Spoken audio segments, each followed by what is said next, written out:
Hi, my name is Sydney Lang, and I am presenting for Maddie and I for our um, formal assessment presentation, and we are discussing the WIDA screener test for kindergarten.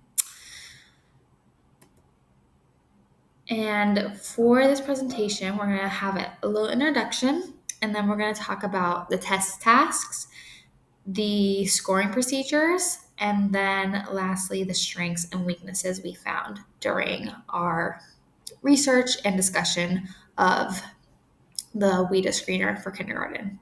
So, to begin with our introduction, what is the WIDA screener? What is it? And this is an identification tool used for students to help kind of gauge whether they qualify for English services. This happens as they enter kindergarten prior to July or to the start of the school year, generally more often than not at the start of the school year, especially in kindergarten, you're not quite sure who's coming in. So that kind of happens as kids enroll and come into the classroom. Upon registration, parents complete a home language survey, and this often helps kind of allows WIDA to gauge what the testing will be like and if the student qualifies. This this process continues if students qualify. It continues to go throughout the year past the screener, and then as they enter first grade until the end of the first semester, they'll keep going throughout the whole process of this testing where their language skills are at. Test tasks. This task requires a pencil and paper. Usually it's pencil paper based, and it's administered face to face with students and the administrator, which is usually more often than not the person that also does the scoring of the test. It can be adaptive, so students stop once they reach their language proficiency ceiling or when they can't continue further within the language. It is also similar to kindergarten access assessment and usually takes more than 30 minutes. There is oral, which listening and speaking, and an optional literacy component. Test tasks. Usually, how the test begins is they start by reading a storybook to the student, and it's just in a normal tone, like your regular reading at a normal rate of speed, and then following this little book, which will be seen on the next page. Students follow prompts to the activities in which they read, see if they can comprehend what was going on verbally, and give that back to you. Listening starts with simple yes or no questions, and if students are easily answering back with those responses, then it increases the level of questioning to gauge understanding and their comprehension. The speaking part of the assessment has students using single words, but same process if they are having an easier time with that or easy accessing those single word responses. And again, the test increases to the speaking has them answer in longer phrases and eventually whole sentences. About a prompt, writing follows a prompt and then asks them to write. And as you write what they said and wrote. Reading then uses cards to help keep their attention and create a type of game where they follow the reading tasks. Okay, here are different levels. This kind of just shows how each test and how students move through the test, and as they continue to go, what their ceiling could be, meaning what their level of understanding and speech and speaking levels are, and then once the students reach where their full potential is, aka their ceiling, then the administrator will stop recording or stop testing and start for the scoring. Training for the course. Training for the screener can be done through WIDA and in your WIDA portal. There's a training course, which is about 3 hours to complete. You can work with people around you, and you have practice administering tests available to move through this test, and you can also just have discussions with others and go through trainings together, so on. Scoring and reporting. Scoring is done by a trained administrator who's usually the same administrator who gives the test.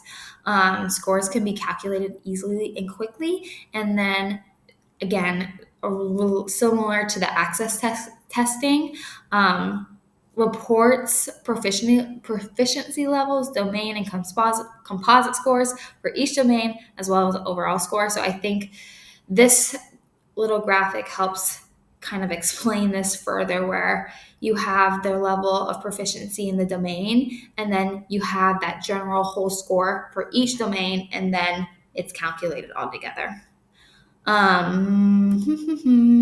Something else that the WIDA screening access helps provide is that these scores are kind of interpretive to what the student is giving you, and then also this describes, like, once you have your full score report, students' performance there's 6 terms, which is entering, emerging, developing, expanding, bridging, and reaching.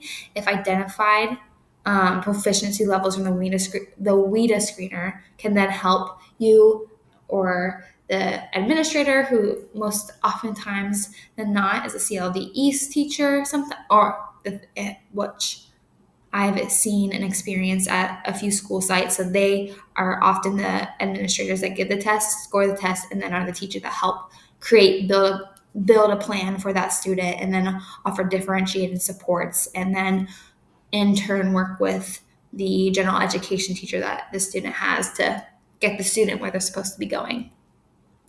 Here are some test materials. I talked about this a little earlier, but here is our storybook.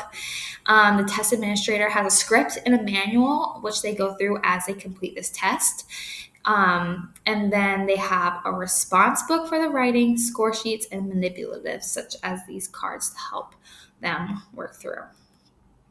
Strengths. Some of the strengths of this test include colorful, authentic graphics that catches the student's eye and gets them engaged with the test. It also provides some supports and scaffolds for, as well as engagement for the student.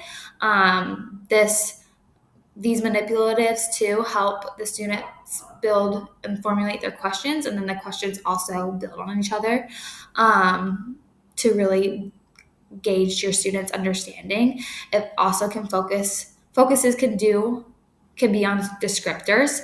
Test administrators can provide encouragement as well, and really have that student relationship. Even though it is in the beginning, they can start it off with positive undertones and like build their connection with their student as they go through this testing. And more often than not, the testing like this is a very vulnerable back and forth between student and teacher. The test stops once it becomes too difficult, so it meets where the student is at and can continue to provide support for them. And then there's no online portion for students, which is a huge strength, especially for kindergarten. Good Lord, beginning of the year kindergarten at that as well. No online portion is nice. Weaknesses. Kindergartens may not be used to this kind of assessment for sure, especially at the beginning of the year when this assessment would be administered to students. They are coming in, and it's also something to think about what is developmentally appropriate for fresh 5-year-olds or 5-year-olds coming into school, which school in itself is completely brand new. A huge weakness, I would say. And as I discussed with Maddie, it also has to be purchased by the school or the school district for all these materials. This test varies by state, so it's not consistent across the board. And then this, as mentioned earlier, is usually completed at the beginning of the year when kindergartners enter school for the first time. And I'd say that is one of the test's biggest weakness, especially with some of the components it has.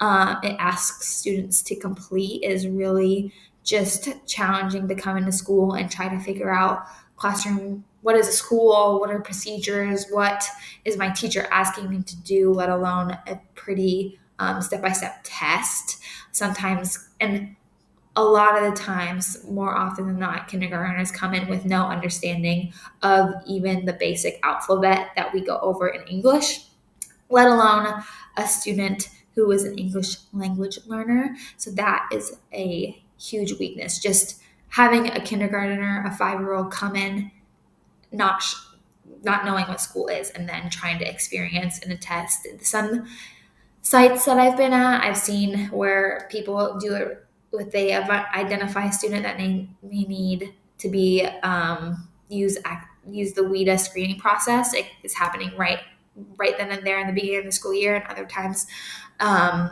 a student might not be identified later and then they do it, and that's when they've had more time in the beginning of the school year to understand what a concept of even a student is and how to follow directions and listen to a teacher. So, and here are Maddie and I's references. Thank you so much for being a part of this presentation and letting me present to you. I hope this uploads, Professor Grant, because sometimes Panopto gives me a hard time. So anyway, thank you so much.